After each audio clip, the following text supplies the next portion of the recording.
돼요. 예를 들면 이분은 돈을 엄청 잘 벌 것 같아요. 그래가지고 빌려줄 때 이자율의 차이가 있잖아요. 근데 그게 다 감안돼 있다. 근데 갚을 능력이 영 안 된다 이 사람을. 근데 거기를 계속 원금 이자 계속 늘려봐야 어차피 이게 불능이다 이거 도대체. 그러느니 차라리 공평하게 딱 깎아주고.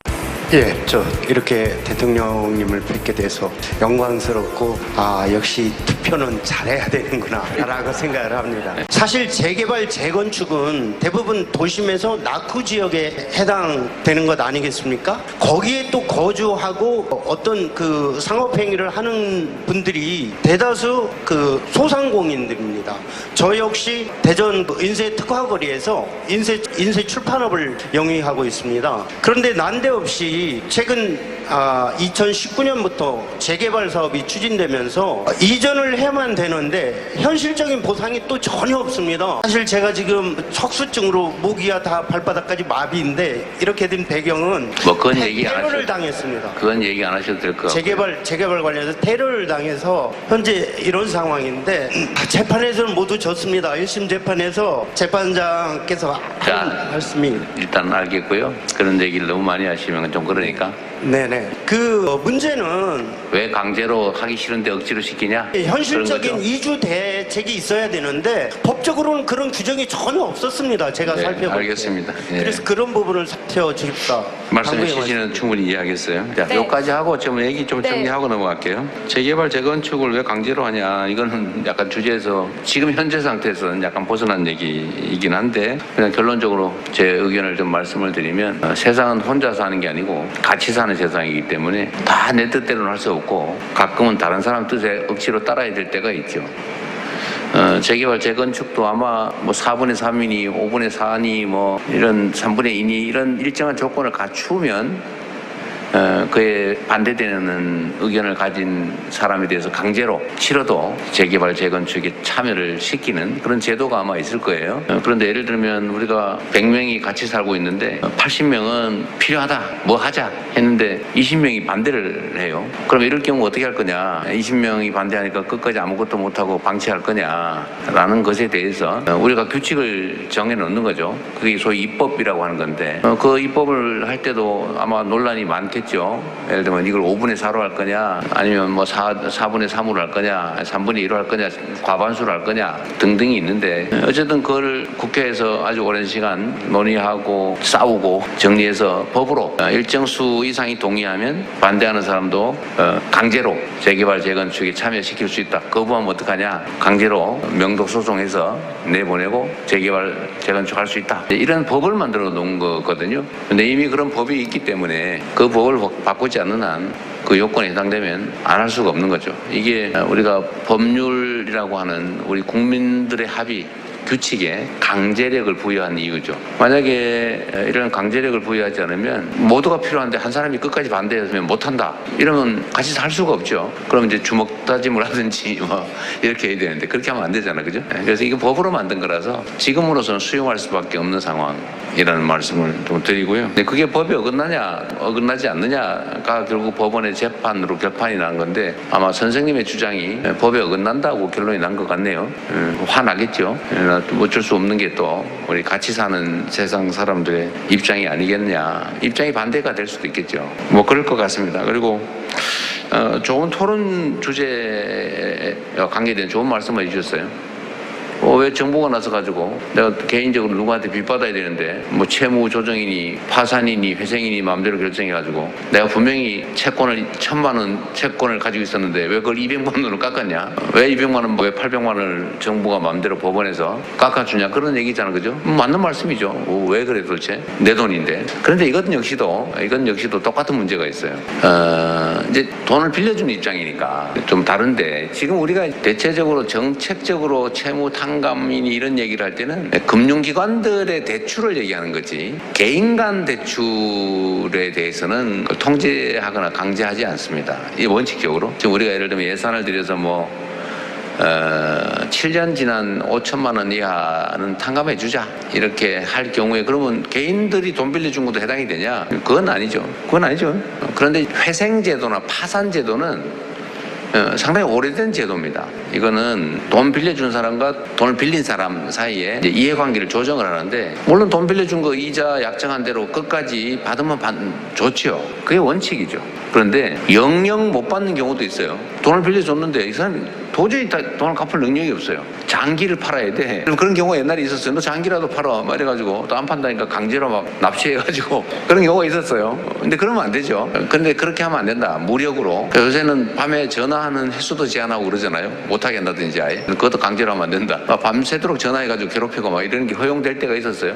나 돈 빌려줬는데 왜 비단 전화해가지고 전화기만 보면 막 스트레스 쌓여서 못 살게. 그래가지고 돈을 또 빌려가지고 빌린 돈을 갚는 뭐 그런 경우도 있었죠. 근데 이게 바람직하냐에 대해서는 이제 이론이 있어서 돈을 이제 이런 생각을 하게 된 겁니다. 돈을 빌려줄 때는 떼일 가능성도 감안하고 빌려줘라. 떼일 가능성도 감안하고 빌려주고 그걸 이자라는 데다가 위험을 얹어서 돈을 더 받는다. 예를 들면 이분은 관상을 보니까 돈을 잘 못 벌 것 같아요. 예를 들면 이분은 돈을 엄청 잘 벌 것 같아요. 그래가지고 빌려줄 때 이자율의 차이가 있잖아요. 근데 그게 다 감안돼 있다. 근데 갚을 능력이 영 안 된다 이 사람을. 근데 거기를 계속 원금 이자 계속 늘려봐야 어차피 이게 불능이다 이거 도대체. 그러느니 차라리 공평하게 딱 깎아주고 갚을 수 있는 범위 내에서라도 받게 해야 죽은 채권이 일부라도 살아서 현실적인 돈이 되지 않냐. 근데 그걸 조정해 주는 게 파산제도죠. 또는 회생제도. 그것도 역시 법으로 우리 국민들이 국회를 통해서 합의한 것이기 때문에 싫어도 할 수 없이 응할 수밖에 없는 거죠.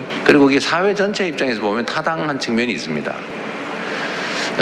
근데 그 개인적 관계에서는 파산이니 회생이니 이렇게 하지만 이제 정부 차원에서는 이런 채무 탕감 제도를 도입할 수밖에 없어요. 근데 이게 대한민국에만 있는 건 아니고 전 세계에 다 있어요. 미국 대체로 우리가 기억할 만한 거는 미국의 모기지론 사태든가 집을 담보로 돈을 엄청 빌렸는데 뭐 전부 집값이 떨어져가지고 다 빚쟁이가 된 거예요. 미국 시민들이. 근데 이걸 원칙대로 다 처리하면 다 금융권까지 다 망하는 거예요. 그러니까 이거를 정리하자. 그래서 정리를 하는 겁니다.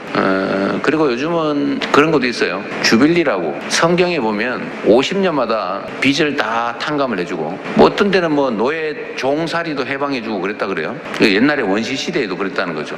근데 이 문명 사회에서 한번 빚지면 죽을 때까지 심지어 자식들까지 영영 그 빚은 상속된다. 이 뭐 마귀도 아니고 그러면 안 된다라는 이제 생각들이 생겨난 거예요. 그래서 채무 탕감을 좀 하자. 특히 금융기관들의 경우는 이걸 빌려주면 몇 %는 빚을 못 갚는다. 그러니까 다 이자에 얹어가지고 다 미리 받았어요. 그런데 그 예측했던 위험 이미 다 비용으로 산정해가지고 이자로 받고 있는 그 부실채권 못 갚는 걸 끝까지 쫓아다니면서 받으면 부당이득이 되는 거예요 사실. 예를 들면 이 10명 중에 1명은 못 갚을 거라고 보고 9명한테 그 1명 못 갚을 거를 계산을 해가지고 9명한테 다 이자를 받고 있는데 다 받았는데 그 못 갚은 1명을 끝까지 쫓아다가지고 다 받으면 이게 부당이득이죠. 그 이중으로 받는 거잖아요. 그래서 사실 이건 정리를 해주는 게 맞습니다. 그게 형평성에 맞다. 또 한 가지는 너무 잔인하잖아요. 은행은 어떻게 받느냐. 예를 들면 연체가 발생하면 뭐 정확한 숫자는 아닙니다. 근데 숫자에 예를 들면 또 문제가 될 것 같아가지고.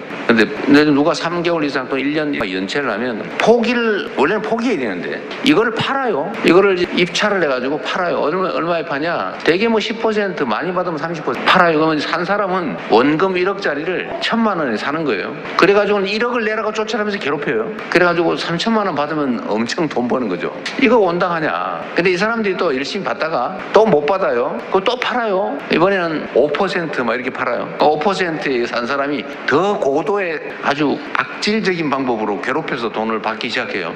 밤에 전화하고 막 이런 거 하는 거예요. 그때부터. 맞아요? 한번 당해봤어요? 옛날 당해보셨대요.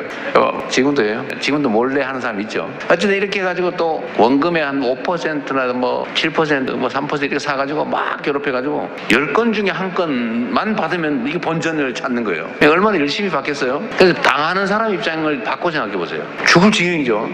그러니까 야 우리 이러다 차라리 죽자. 진짜로 극단적 선택을 하는 사람이 생겨나죠. 자살하는 사람들 중에 상당수는 이 빚 문제 때문에 이렇게 평생 끌려다니면서 이러느니 차라리 죽자 이러는 사람들이 꽤 있습니다. 어쨌든 이런 채권자와 채무자 간의 이런 복잡한 문제들을 사회적으로 정리를 한번 해줘야 됩니다. 갚을 능력도 없는데 채권자 입장에서는 장부에 써진 숫자에 불과한데 A 땡땡 1억 뭐 원금 이자 막 늘어가지고 3억 이 장부에 써놓는데 실제 가치는 1%. 예를 들면 100만 원 정도에 불과하다. 그런데 빚쟁이 입장에서는 3억이 빚을 지고 있는 거예요. 채권자는 100만 원일 수밖에 없는데 빚쟁이 채무자는 3억 빚을 지고 있는 겁니다. 이게 부당하잖아요. 그리고 이 사람들은 빚을 지면 신용불량 되죠. 통장 거래도 못하고 통장이 압류당하고 이러니까 회사에 취직도 못하고 어디 알바 같은 데 가면은 통장으로 받아야 되는데 통장이 있어요. 그럼 뭐 통장이 없으니까 알바도 못해요. 사회적으로 보면 이 정상적인 경제활동 못하는 상황이 발생합니다. 손실이죠.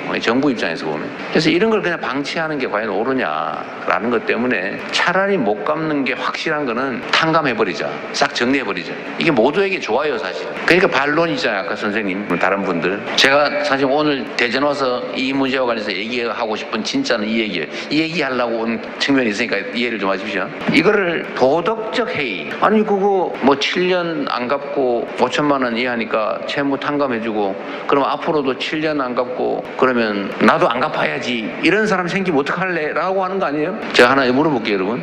여러분도 그 어단에 그 생각이 들 거예요. 7년 지난 다음에 원리금을 못 받아가지고 7년 동안 못 받는 거 탕감해 주자니까 왜 해주냐? 해주지 말자. 나는 갚고 있는데 억울하다. 이런 생각이 드실 겁니다. 근데 제가 이 점만 하나 말씀드려볼게요. 여러분, 내가 능력이 되는데, 갚을 능력이 되는데 7년 지나면 탕감해 줄지 모르니까 신용불량으로 7년 살아보시겠습니까? 압류당하고 경매당하고 통장 거래도 못하고 신용불량 등재돼가지고 은행에 거래도 안 되고 월급이나 일당 보수를 못 받으니까 알바도 못하는 삶을 7년 살아보시겠습니까? 7년을 버텨가지고 그 빚을 탕감받기 위해서 안 갚고 한번 버틸 수 있겠습니까? 네, 이렇게 얘기하고 제가 투표 한번 해보겠습니다. 7년 동안 못 갚은 원리금 5천만 원 이하 탕감해 주는 거 도덕적 해이를 초래하니까 그거 보고 안 갚을 사람 생기니까 하면 안 된다 생각하시는 분 손 한번 들어보세요. 제가 너무 강요했나요? 네. 생각을 조금만 돌려보면 물론 능력이 되는데 안 갚는 그런 사람이 7년 버티는 사람이 있을 수 있어요. 진짜 있더라고요. 내가 보니까. 제가 시장을 하면서 세금 안 내는 사람들 조사를 하러 다니는 일 있잖아요. 제가 그걸 한번 몇 년 동안 했는데 진짜로 집집마다 띵동 하고 다 물어봤거든요. 세금 안 내셨는데 왜 안 내셨어요? 물어봐라. 다 가서 어제 잊어버렸는데 그럼 내세요. 그럼 내고 저 세금 낼 능력이 안 되는데요. 진짜요? 보니까 진짜야. 그럼 채무 탕감해주고 복지제도 지원해주고. 띵동해서 물어보니까 막 골프 치고 막 금괴 있을 것 같아요. 압수해보니까 집에 진짜 달러 뭐 이런 거 가지고 버티는 사람이 있더라고요. 극소수. 네, 그런 사람이 있죠. 근데 그런 몇몇 사람들 때문에 거의 압도적 다수가 7년 동안 빚을 못 갚아가지고 신용불량으로 경제생활도 못하고 버티는 사람들의 빚을 어차피 못 갚는 빚을 정리해주자는 것을 하면 안 된다. 그게 사회경제적으로 바람직하겠냐? 인도적 차원에서 바람직하겠냐? 채권자 입장에서 합리적 태도냐? 그거를 그렇게 장부 관리하면서 하고 있는 비용 따지면 더 손해가 더 크지 않을까? 제가 그런 생각이 들어서 제가 오늘 여러분한테 드리고 싶은 얘기의 핵심은 이거였습니다. 말이 너무 길었는데 미안합니다. 그래서 이번에 예산 추경에다가 이제 그런 예산을 좀 편성했어요. 7년 지나고 7년 동안 연체가 되고 5천만 원 이하 장기 연체 소액 채권은 탕감하자 이렇게 했는데 어쨌든 정상적으로 갖고 있는 분도 많이 깎아줄 생각이고 그리고 앞으로도 좀 추가할 생각인데요. 전 세계에서 코로나 당시에 코로나 위기를 넘어야 되잖아요. 돈이 들잖아요. 다른 나라는 대부분 국가의 돈으로 그 위기를 넘어갔어요. 예를 들어 개인들한테 돈도 막 대주고 비용도 정부가 다 부담하고. 그런데 우리나라는 개인한테 돈을 빌려줬어요. 그 위기를 극복하기 위해서. 전부 다 빚쟁이가 돼버렸어요. 다른 나라는 정부가 빚을 많이 줬어요. 보통 국가 부채 비율이 올라갔죠. 국민 총생산의 한 10% 전후를 그 극복을 하는데 정부 돈을 쓴 거예요. 근데 우리나라는 다 빌려줘가지고 개인이 부담했어요. 그 개인이 다 빚쟁이가 돼버렸습니다. 지금 그래서 소상공인들이 빚쟁이가 많이 됐단 말이에요. 파산하게 됐고 문도 많이 닫게 됐고 이거 정부가 좀 이제 책임을 져야 되지 않겠냐라는 게 제 생각이에요. 네.